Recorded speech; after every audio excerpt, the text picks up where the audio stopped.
Here is an idea that you may not have thought of when writing your novel. Writing from the antagonist point of view. Imagine doing such a thing. Is that even possible? Can you write a novel from the antagonist's point of view from start to finish? Will that be successful? Will anyone want to read it? We're going to be answering those questions and more, and we're starting right now. A lot of writers will write your standard book, be it a thriller, action, comedy, horror, from the protagonist's point of view. This sounds standard. The overall majority of all books are written from the protagonist's point of view, in which the villain has a goal, just like the protagonist does, but realistically, we never really do get to know the antagonist. We read a couple of chapters here and there, but who are they? Why do they do what they do? Is it possible to write a book from the antagonist's point of view?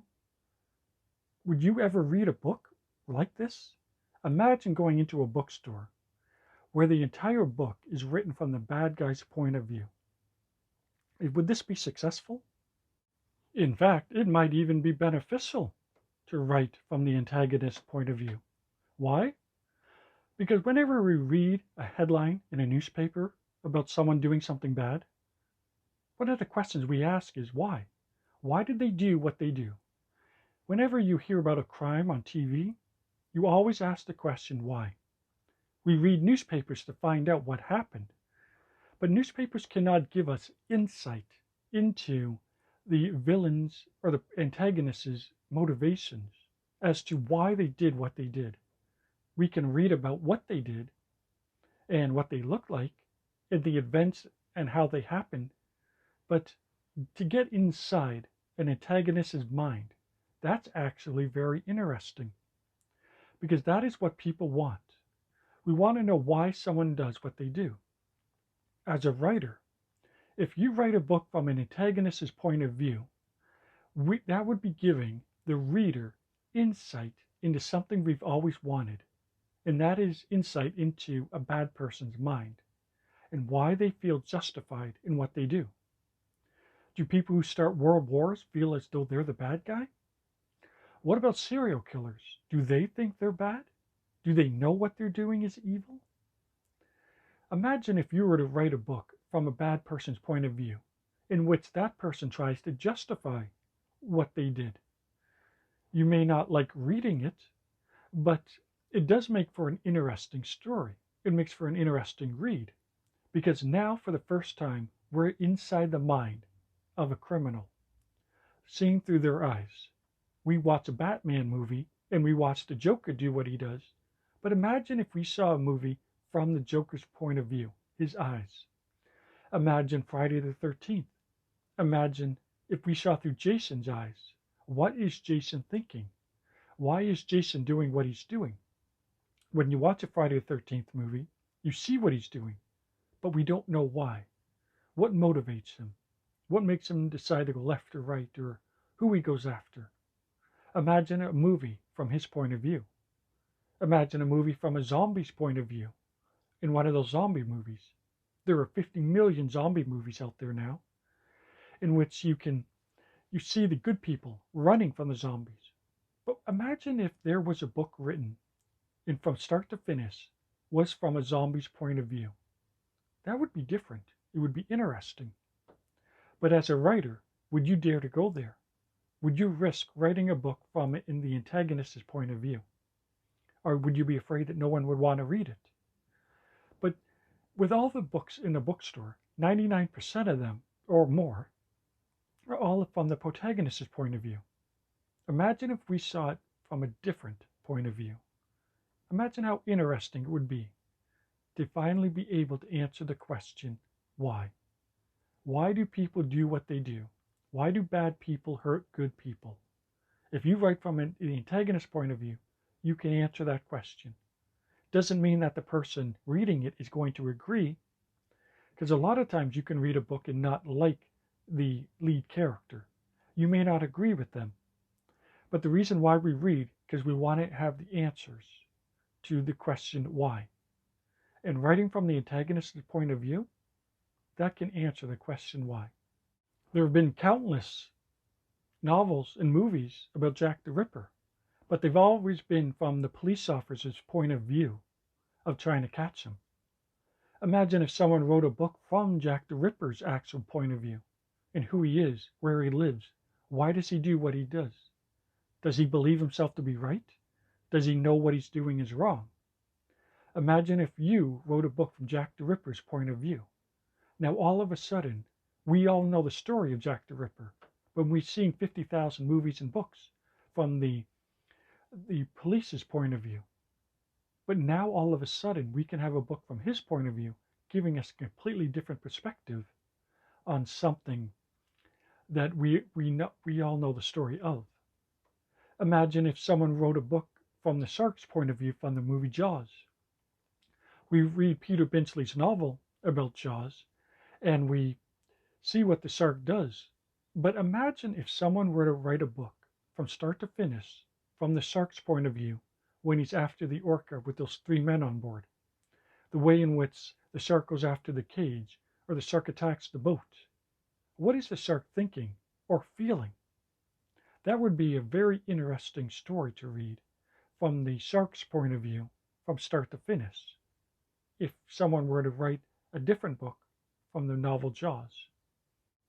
A lot of the times, the protagonist and antagonist tend to be very similar.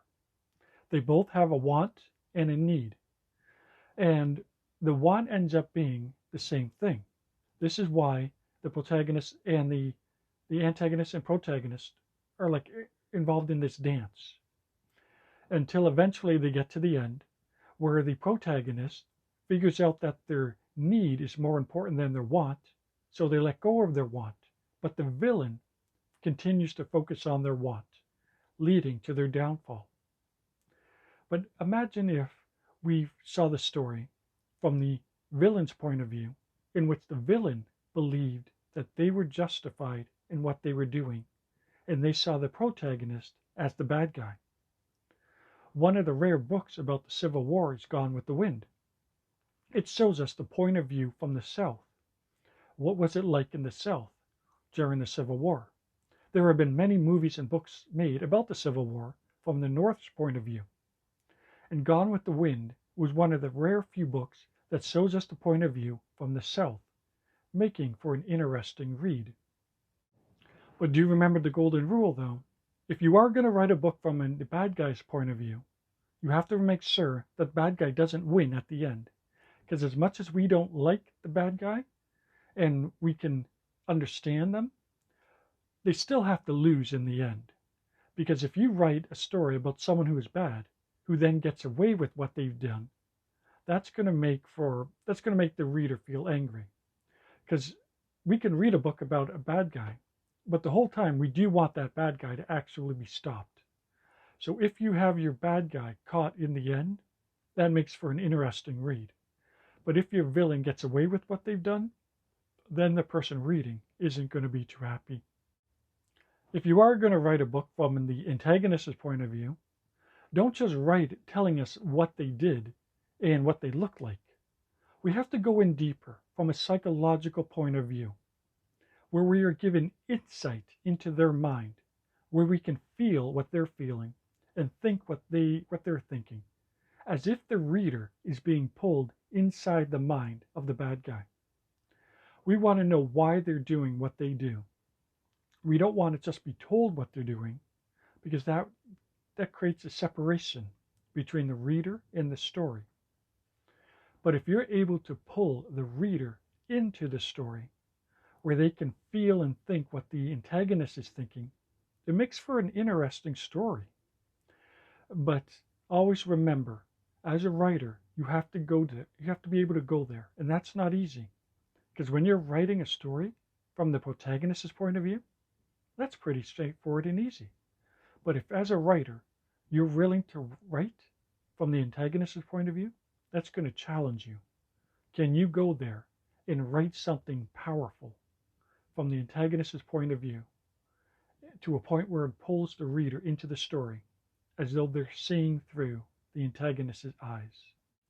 If this is something that interests you, try writing a short story. You don't have to start off by writing a 500-page novel from the antagonist's point of view, because you might find at a certain point you don't want to be writing that novel anymore. So try writing a short story from the antagonist's point of view. You can write a story from the protagonist's point of view, and then write the exact same story, this time from the antagonist's point of view, so the reader can get the same story twice from two different points of view. That would make for an interesting story. If you enjoyed watching this video, be sure to check out my website, where I have a tremendous number of blogs that will help you become the greatest writer you can be.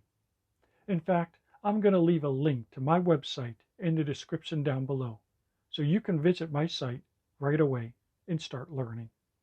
And if you enjoyed watching this video, be sure to check out my next video on secrets successful writers don't tell you. What are they? Well, I'm going to leave a link to that video right here, and you can click on it and start watching right now.